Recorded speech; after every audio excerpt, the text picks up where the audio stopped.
ഏട്ടനോട് ആലോചിക്കണമെന്ന് തന്നെ ഞാൻ മേനോൻ സാറിനോടും പറഞ്ഞത്.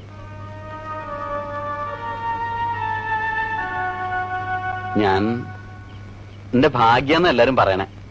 അല്ലെങ്കിൽ പിന്നെ മേനോൻ സാറിന്റെ മോളെ എനിക്ക്, അതും നമ്മളോട് ഇങ്ങോട്ട് ആവശ്യപ്പെടുക പറഞ്ഞ നമുക്ക് സ്വപ്നം പോലും കാണാൻ കഴിയാത്ത ബന്ധ. നീ എന്ത് നന്ദികേടാടാ ഈ പറയണേ? ഇക്കണ്ട കാലം മുഴുവൻ നിന്നെ സ്വപ്നം കണ്ടുകൊണ്ട് കഴിഞ്ഞൊരു പെണ്ണെ തഴഞ്ഞിട്ട് ആ ഭാഗ്യം നമുക്ക് വേണ്ട. നമുക്ക് ആ പണവും പ്രതാപവും ഒന്നും വേണ്ട മോനെ. നീ ഒരിക്കലും അങ്ങനെ ചിന്തിക്കരുത്. ചിന്തിക്കരുതെന്നൊക്കെ പറഞ്ഞ എന്റെ ലൈഫിന്റെ പ്രശ്ന. ഏട്ടൻ അത് ആലോചിക്കണം. ലൈഫ്, ഈ ലൈഫൊക്കെ നിനക്ക് എങ്ങനെയാണ് ഉണ്ടായത്? ആ തന്തയുടെ മോളെയും വസ്തു വെച്ച പണമില്ലായിരുന്നെങ്കിൽ ഞാനും നീയൊന്നും ഈ സ്ഥാനത്തില്ല. എന്തു കൊടുത്ത് വീട്ടുകൂടെ ആ കടം? ആ കടമയും കടപ്പാടും ഒന്നും മറക്കരുത്. അത് മറക്കൊന്നുമില്ല. എന്ന് വെച്ച് എന്റെ ഭാവി എനിക്ക് നോക്കണ്ടേ? പണ്ട് ചെറുപ്പത്തില് കളിയായിട്ട് എന്തൊക്കെ പറഞ്ഞു എന്നല്ലാതെ വേറെ അങ്ങനെ ഒരു വാക്കൊന്നുമില്ലല്ലോ. വാക്കില്ല. എന്തിനാടാ വാക്ക്? എനിക്കും നിനക്കും അമ്മയ്ക്കും ഈ വീട്ടിലും നാട്ടിലൂടെ എല്ലാവർക്കും അറിയാലോ അവളെ നിനക്ക് വേണ്ടിയാ ജീവിക്കണമെന്ന്. പിന്നെ അതിനിപ്പോ വാക്കുടമ്പടിയൊക്കെ വേണം. ശരിയായിരിക്കാം, ചെറുപ്പത്തിൽ അങ്ങനെ പലതും പറഞ്ഞിട്ടുണ്ടാവും. പക്ഷെ ഇപ്പോ എനിക്ക് എന്റെ നിലയും വിലയും ഫ്യൂച്ചറും ഒക്കെ നോക്കണം. അഡ്വക്കേറ്റ് രാമൻകുട്ടി മേനോന്റെ സണ്ണിലോ ആകാന്ന് പറഞ്ഞ എനിക്ക് കിട്ടണ നിലയും വിലയും സോഷ്യൽ സ്റ്റാറ്റസും എന്താണെന്ന് അറിയാവോ?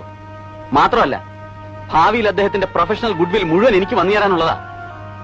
പണ്ടെന്നോ കുറച്ച് കാശ് തന്നെന്നും പറഞ്ഞ് ഇതൊക്കെ വേണ്ടെന്ന് വെച്ച് കുഞ്ഞമ്മയുടെ മോളെ കല്യാണം കഴിക്കണമെന്നാണോ ഏട്ടൻ പറയുന്നത്? മനുഷ്യനാവണം ആദ്യം, എന്നിട്ടുണ്ടാക്ക് നിലയും വിലയും. അതൊന്നും സൂത്രത്തിൽ ഉണ്ടാക്കല്ല വേണ്ടത്, സ്വയം ഉണ്ടാവട്ടെ. അതാ കഴിവ്. ഇപ്പൊ നീ വക്കീലായിട്ട് എന്നോട് വാദിക്കണുണ്ടല്ലോ, അതിനുള്ള കഴിവുണ്ടാക്കിയത് ഇന്റെ വേർപ്പാ. നിനക്കെല്ലാം ഉണ്ടാവും, ദൈവം തരും. വന്ന വഴി മറക്കരുത്. ഇത് ഞാൻ സമ്മതിക്കില്ല. ഏട്ടൻ ഇങ്ങനെ വാശിയും ബഹളം ഒന്നും കാണിക്കേണ്ട കാര്യമില്ല. ഇതിന്റെ ലൈഫിന്റെ പ്രശ്ന. എനിക്ക് മേനോൻ സാറിന്റെ മോളുമായിട്ടുള്ള ബന്ധം ഇഷ്ടം. ഏട്ടൻ അത് പോയി ആലോചിച്ച് നടത്തി തരണം. എന്റെ പട്ടി വരും.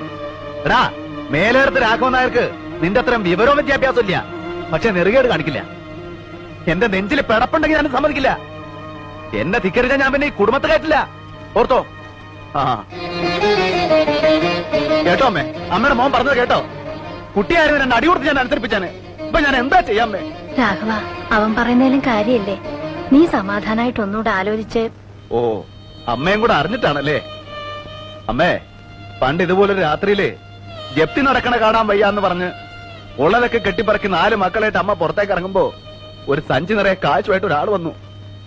അന്ന് അമ്മ പറഞ്ഞു കുഞ്ഞമ്മാമ നമ്മുടെ ദൈവാന്ന്. പിന്നെ ആ കുഞ്ഞമ്മാമയുടെ മോളോട് അമ്മ തന്നെയാ പറഞ്ഞേ, എന്റെ വിജയന്റെ പെണ്ണാ നീന്ന്. മറക്കരുതമ്മേ അതൊന്നും.